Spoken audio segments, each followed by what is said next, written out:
The Dream That Wasn't a Dream.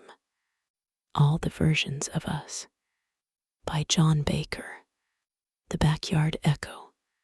It's summer 2015, and John lays down to sleep as usual next to his current wife, Vlada, not knowing the dream that would soon come will change his life and the lives of those around him. He kisses Vlada and falls deeply into sleep and into the dream. John wakes inside the dream in a familiar room to the soft hum of the ceiling fan, the scent of lemon furniture polish, and the faded floral wallpaper, all unmistakably Mama and Daddy's house in Lawrenceville, Georgia. It's summer late morning, but something feels off. In the backyard outside, Zach is laughing, playing badminton with Mama, her hair wrapped in a scarf, her spirit vibrant and seemingly untouched by illness.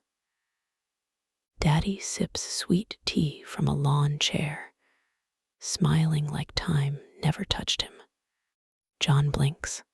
This can't be real. Zach died in 2008. Mama passed in 2000. And Susan, his ex-wife, walks into the room, equally stunned. You see it too, she whispers. They both know this is not just a dream. It's a crossroads. The dream. John blinked into consciousness, the room around him bathed in warm light. The wallpaper, floral and faded, was unmistakable. The morning light filtered through the curtains just like it used to, soft and golden. For a moment, he thought he was dreaming. He sat up slowly, heart pounding.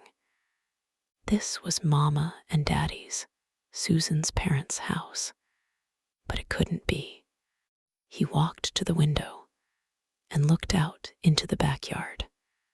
John softly, no way. In the backyard, Zach, young, healthy, laughing, swung a badminton racket with gleeful abandon. Mama, her scarf tied around her head, cheered him on. Daddy sat nearby, sipping sweet tea, his eyes crinkled with quiet joy as he listened to his favorite radio station. John pressed his hand to the glass. John confused. Zach, Mama. John's heart clenched. Zach died in 2008. Mama in 2000. This couldn't be real. John turned as Susan stepped into the room. She looked just as she had in the early 2000s, hair pulled back, eyes alert but confused. She looked at him, eyes wide. You're here too. John asks, do you see them? Susan nodding slowly. Zach, Mama, this house. It's like we never left. They stood in silence, the weight of memory pressing between them. Susan also asks, this isn't just a dream, is it? John nodded slowly. I think we're dreaming, but it feels different.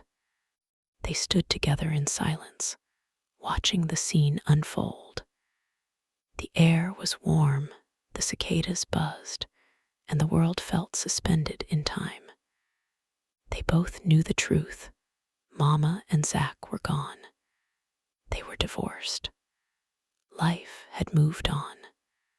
The calendar on the wall said it was June 1999, but how could that be?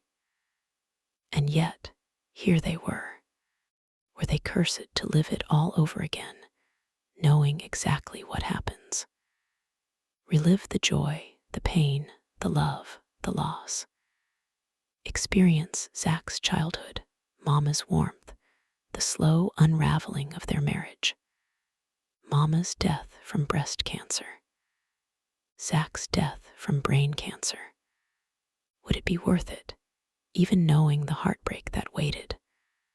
Why would either of them want to explore this as a viable option? They just can't do it again. However, 3 additional choices also hung in the air like heavy curtains.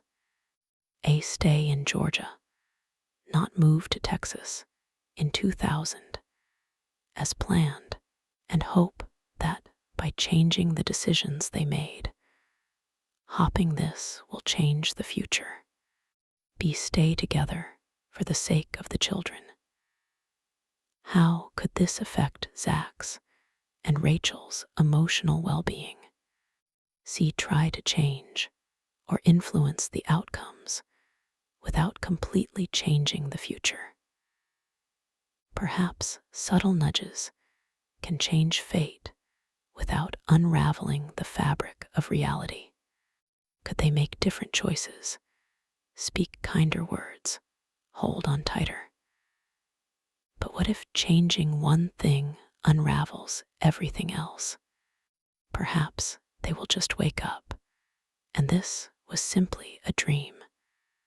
But waking might mean letting go of this fleeting reunion. And this doesn't feel like an ordinary dream.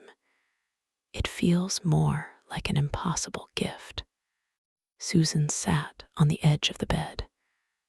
I don't know what to do. John looked at her, then back out the window.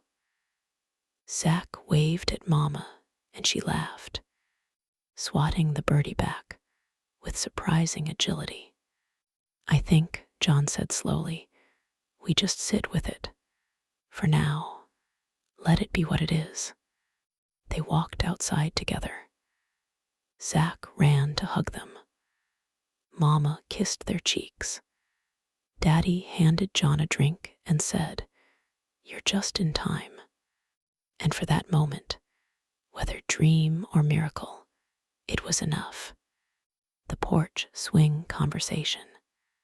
John and Susan sit side by side on the porch swing overlooking the backyard, watching the scene unfold like a memory made real. Zach and Mama continue playing in the sunlit yard. Daddy listens to an old tune on the radio. The air is golden, still, and hums with possibility. Time feels suspended. The swing creaks gently beneath them. The dream has held them gently, but now it begins to press, asking for a choice. 3 paths shimmer before them, like overlapping realities. Susan says quietly, if we stay in Georgia, maybe Zach never gets sick. John replies, but Rachel was born in Texas. If we don't move, she might never be born. And I would never meet Vlada. Susan asks, and us. We already know how it ends. John shakes his head. I love Rachel. I also love Vlada. I can't go back to pretending with you. Not after everything. Susan softly asks. So we lose one child to save another. John shakes his head, not knowing how to answer her. Susan nods. Then maybe we don't change everything. Maybe we just change what we can. John suggests, or we wake up and carry what we've learned. Susan posits, maybe we try to change things, subtly, carefully. Susan looks down, fingers twisting in her lap. Susan asks, so what do we do? Relive it all, try to change it, wake up. John says, reliving it isn't an option. Not for me, not with what we know. Susan asks timidly, then we try to change it. John says softly, maybe, I think we need to try somehow. maybe leaving some hints behind to help us navigate it all. I don't know. We have to think through all our options. They look out at Zack, who waves at them, laughing. He calls out from the yard, waving his racket. Hey, Dad. Hey, Mom. Wanna play? John and Susan step off the porch. The grass is warm beneath their feet, and Zack turns to them, eyes bright and full of life. John's throat tightens. He nods, unable to speak. John and Susan stand, hearts aching. John says, I don't know how long this lasts, but I'm not wasting it. Susan smiles faintly. Let's go. Mama laughs as she hands John a racket. Mama looking at John. You look like you've seen a ghost. John smiling.